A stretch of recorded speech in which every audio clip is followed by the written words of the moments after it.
Today we're doing comedy reactions. This one's been put forward by Kelly 30 Seconds to Mars, and it's somebody called Dusty Slay. I don't know who that is or what he's about, but the tagline of it is called Tornadoes and Trailer Parks. God only knows what this is about. Let's check it out.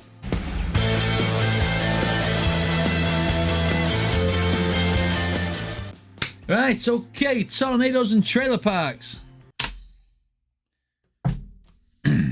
I'll put it on the right screen. I don't know where my credit.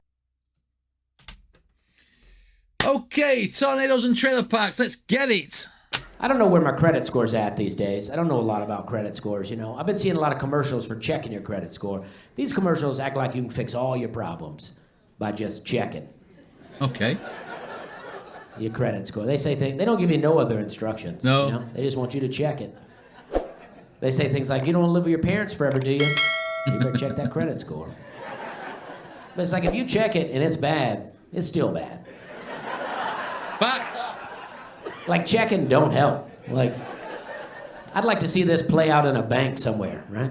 Like some guy comes in to get a loan, and the banker's there, and he's like, well, Jim, your credit score's terrible. But I see here that you've been checking it a lot. Yeah, because if you do certain things on your credit score and keep checking and keep logging in, keep checking it, it starts affecting your credit score. And all these people who apply for credit cards or apply for mobile phones and get denied, puts a mark on your credit score. So it never gets better. Best way to get your credit score up, speaking from experience, is get a catalogue. Because they give it to anybody no matter what your credit score is. We appreciate that. So, here's a house. I grew up in a trailer park, which wasn't that fun, so not sure why they call it a park. You know what I mean? There wasn't no rides in there. No water slides. We had like an occasional slip and slide. Yeah. Like an old tarp with some Dawn dish detergent on it. We put our slip and slide over a tree root one time. Because we was going jumping. No, you just crashed into it. That's not how that works. No. At all. No. I hit that tree root, I just got up and got a job. I was like, I am done playing out here. Okay. I'm done playing, period. I got medical bills now. Well, that's it. I mean, the system in America is different than it is over here because you have to, it's like when you go to the hospital and stuff, you have to pay as you go, don't you? Over here we have the NHS. So we're sort of like covered. Sometimes you have to wait a while, but it does get sorted. But in America, you start doing dumb things like he said, and then you hit things and hurt yourself, you gotta pay. I'm done playing, period. I got medical bills now.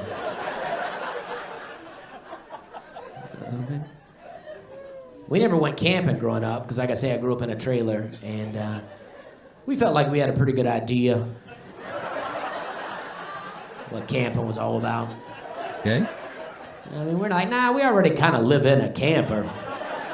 Facts. We don't really need to take it down to a tent. Like, we know what it's like to be poor. We're not trying to find out what it means to be homeless. Like, we're not trying to practice homelessness. You know what I mean? I used to hear this expression a lot growing up. People say, that kind of money. You ever hear that? That kind of money? You might hear it in conversation. They go, what? You hear about Bob? Yeah, I heard he got a new boat. Man, I wish I had that kind of money. Like it's a different kind. Yeah, just more of it. Nothing to do with the amount. You know what I mean? He's got the kind of money since his kids in college. I only got the kind to get mine out of jail. That kind of money. Well, that kind of money is get people out of jail is not cheap. So if you've got that kind of money to get people out of jail, then you've got that kind of money to send your kids to school. But some people can't do both. I hear him. To get mine out of jail. That kind of money.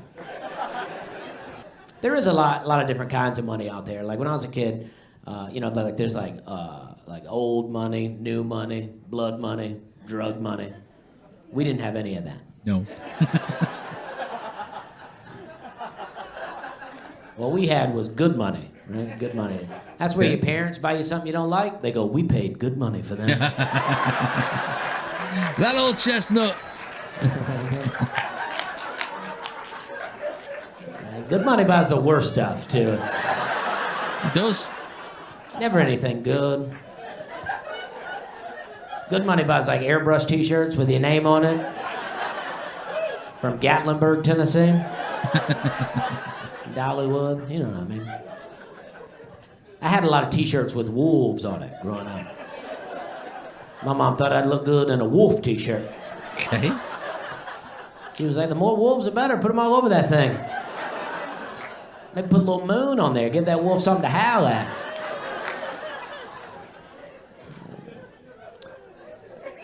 I had a hat growing up, just had my name airbrushed across the top. That in case you've Just got who said it was. Dusty.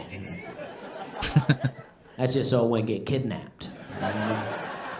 Kidnapper sees that hat, he's like, nah, his family ain't got no money. They're not going to pay Just for give me. him the candy, yeah. Just let him have. He probably ain't had candy in a long time. I'm out there trying to get in the van. Yeah, trying to get the money. Trying to get the candy. They're like, no, we are kidnappers. I'm like, I know, I'm a kid. Trying to get napped up in here. I had this trailer park for a while. I like the analogy there of the person who is that poor that they can't afford the candy. So he'd rather get kidnapped just so he can have the candy. That's a good analogy. Good. I like that.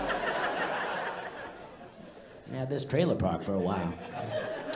The thing that was the most fun for me about living in a trailer park was tornadoes, right?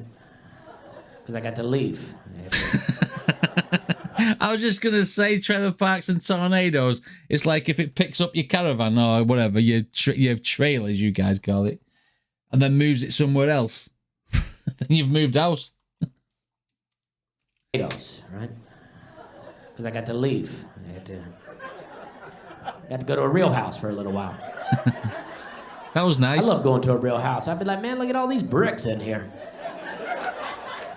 The only time I ever seen a brick's when it came through my window.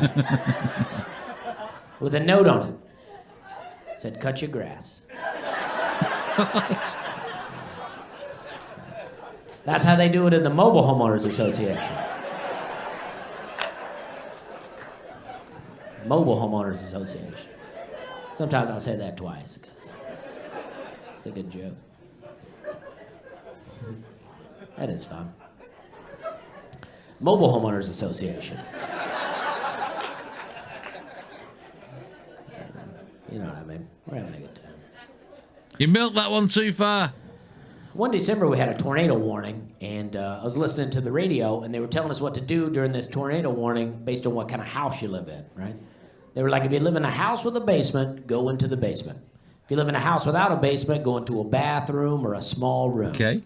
And they were like, if you live in a trailer park, we want you to go to a neighbor's house or go outside and lay down in the ditch.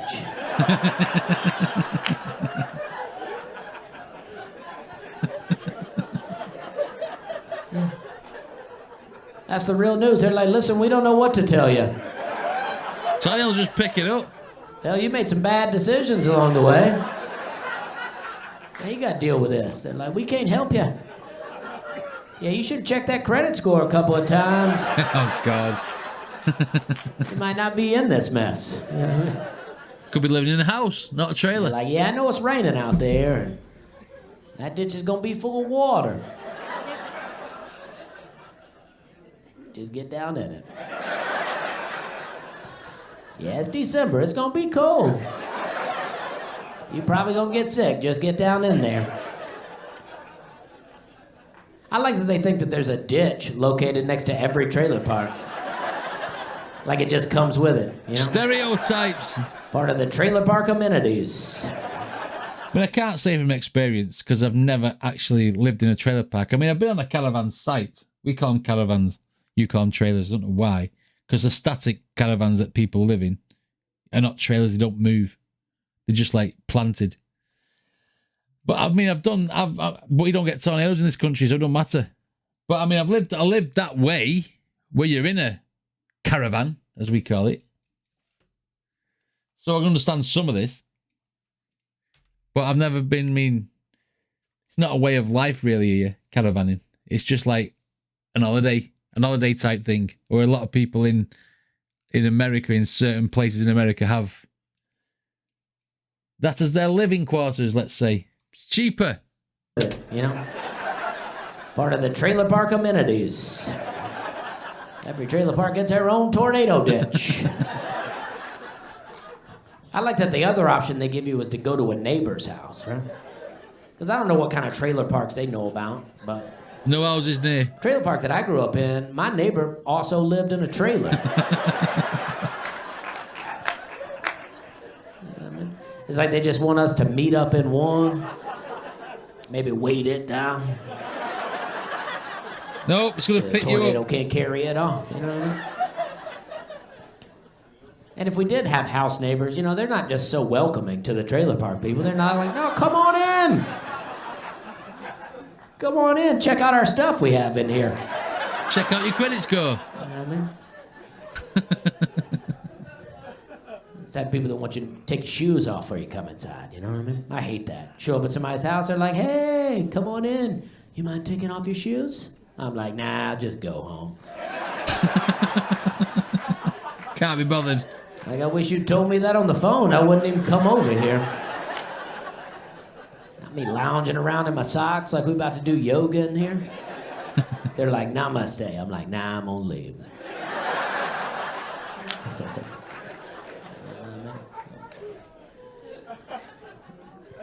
I feel like when people ask me to take my shoes off before I come inside, it's like they're saying, hey, our house is cleaner than you. Try not to mess it up in here.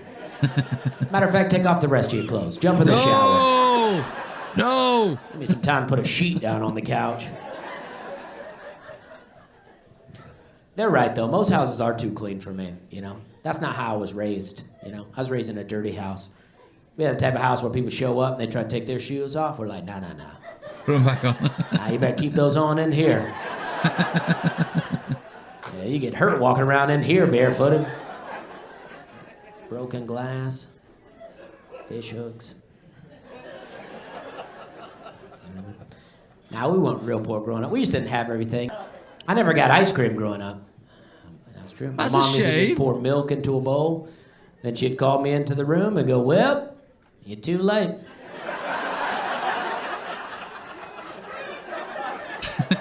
It's a parent's way of shutting the kid up. Can I have some ice cream? Oh, yeah, I'll go and get you some. Well, he's not looking. Pour the milk in. It melted. You're too late. Tactics. Should employ these.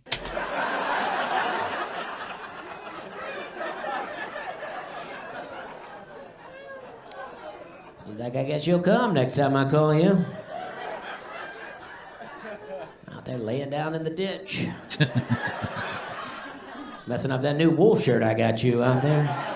Going back to his other Good jokes. money for that shirt. You know what I mean? Okay. Thank you. One guy clapped for that, and I appreciate that. And, now we got picked up another. And, they're mounted. Okay. A quick look into trailer park life. Is this because of his accent? I feel like he's talking like Southern America. That sort of twang that he's got. Is there a lot of trailer parks in not South America as in like lower than Mexico? I mean south of the USA, if you like. Is that where he's from? Is that what he's talking about? Is there a lot of trailer parks on the bottom of the USA? Let me know in the comments. Guys, quite funny in a very, very calm way, if you like. One man claps, then a second one claps, and we're mounting. Anyway, if you like my videos, then please hit like and subscribe, and I shall see you all on the next video.